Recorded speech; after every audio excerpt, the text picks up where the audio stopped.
moving on, last couple clips here from this ridiculous thing.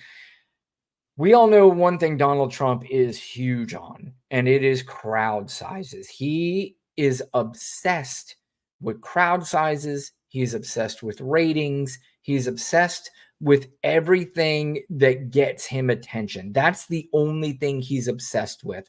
If you're voting for him, he does not give a fuck about your pocketbook. He cares about the attention that he gets. This is somebody, this, and of course, this is really going to irritate him, is asking him that if you look at the difference between Kamala Harris's crowd sizes now and Donald Trump's, there seems to be a little bit of a shift here. Donald Trump and Kamala Harris are in the same arenas, but when you look at the arena of Kamala Harris's, it's packed. Everybody's having a great time. They're singing, they're dancing, they're waving, they're doing all kinds of stuff. In the Trump rallies, everything is kind of like, uh-oh, are we doing the boats and shark thing again? Is that what's going on? And then if you pan around during the time that he's talking, there are plenty of empty seats. In fact, in the last one in Georgia, he was so mad that he saw empty seats that he blamed it on the school administration, saying that the school administration, because they were liberal, were blocking people from coming in, which is outrageously ridiculous, because if that were actually true, you would hear a news story of all the people that were waiting at the door trying to get in, saying, look, I've got my ticket and they are not letting me in. But of course, we all know that this just is not true. And just that alone should discredit him from somebody you should trust. But there's a million other things that you can add on top of that. But you know what? People are just saying, I don't care. This guy does it for me. He does something to me that gets me going. So I've got to defend every word that he says, even though I look like a fucking moron. I'm going to do it anyway. But anyway, this is him being asked about his crowd sizes and the enthusiasm in his rallies versus Kamala Harris's. Another, had a hard time hearing again. Oh, give me a break. He hates this. I had 107,000 people in New Jersey. You didn't not true. Report it. They didn't report it because it wasn't true. So glad you asked. What did she have yesterday? 2,000 people? If I ever had... That wasn't true either. It was more than 2,000. 2,000 people, you'd say my campaign is finished. It's so dishonest, the press. And here's a great example. I had in Michigan recently 25,000 people, and 25,000 people we just couldn't get them in. We had in Harrisburg 25,000 people, and 20,000 people couldn't get in.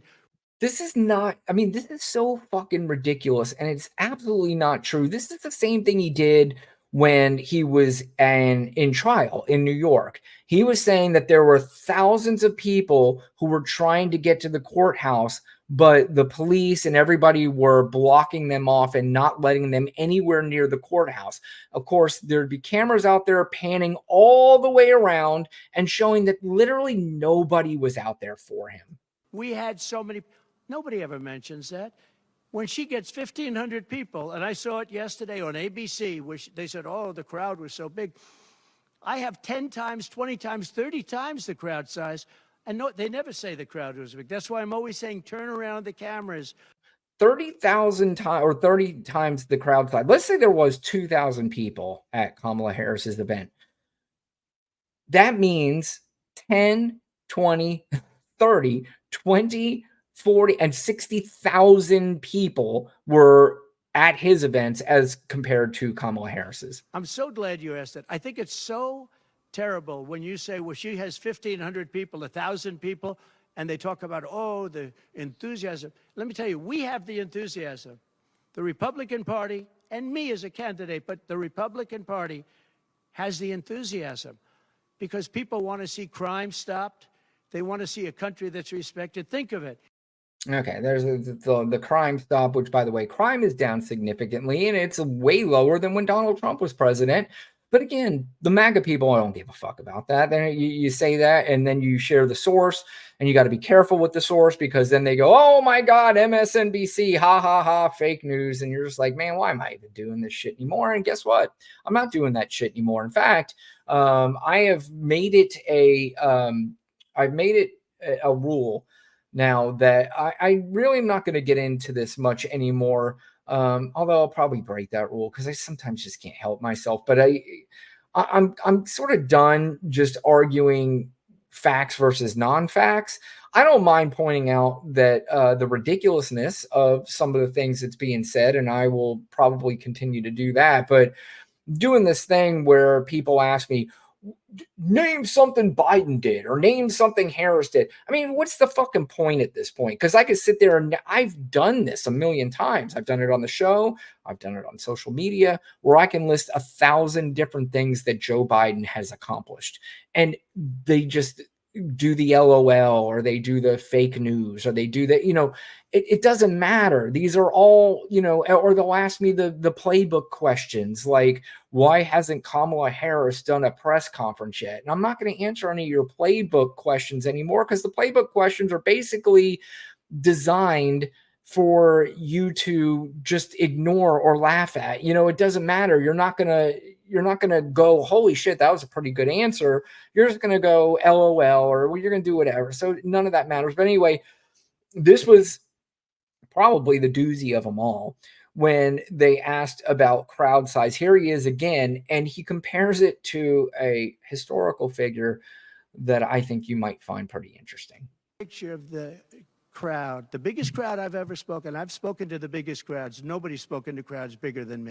There it is. Nobody bigger than me. I'm the greatest. If you look at Martin Luther King, when he did his speech, his great speech, and you look at ours, same real estate. Great speech. Guaranteed couldn't name one thing about that. Same everything. Same number of people. If not, we had more.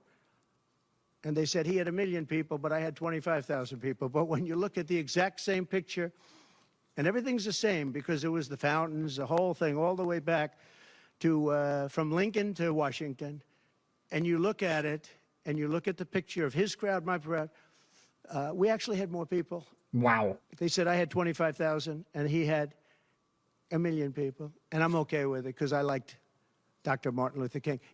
Yeah, he ends it by trying to act like he's not racist. So he's got to say, I like Dr. Martin Luther King. But he claims that the crowd that he had, and I'm assuming he's talking about his inauguration, that the crowd was bigger than the crowd that Martin Luther King had.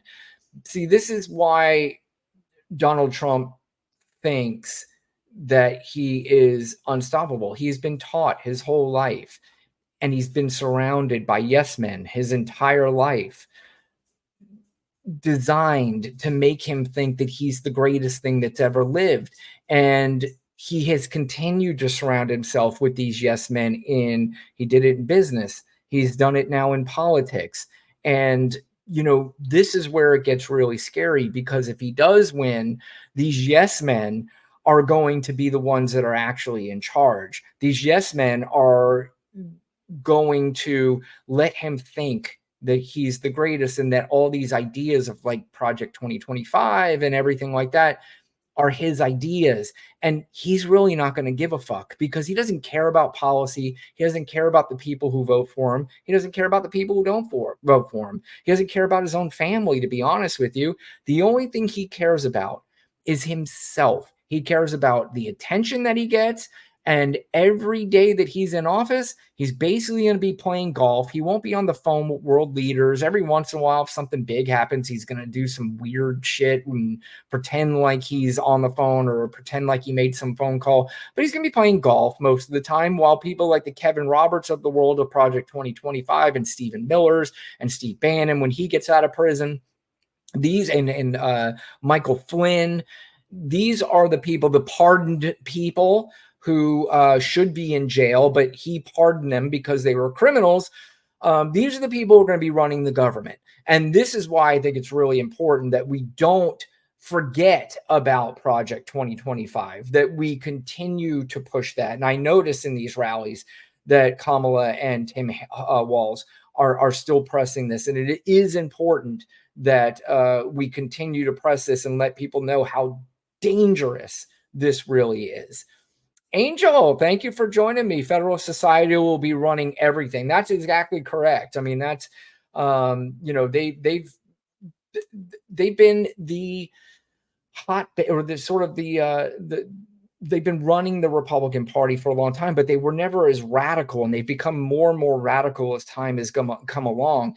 And what they have come up with now is so insanely crazy that it has to be stopped. There's no way we can allow this to be implemented into our laws and into our government, because then this country is not going to be the same country that we all know and love. Whether you like Kamala Harris or you don't, like the Never Trumpers and the Republicans for Harris, they understand they love this country more than they love this dude. And thankfully, we have these people who are stepping up. I hope that there are more prominent Republicans who step up and say, not only are they not voting for Donald Trump, but they are voting for Kamala Harris, and they're doing it because they care.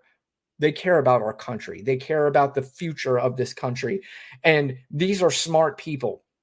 They understand the difference of Donald Trump winning versus a real Republican winning. They understand, what it's going to mean for this country.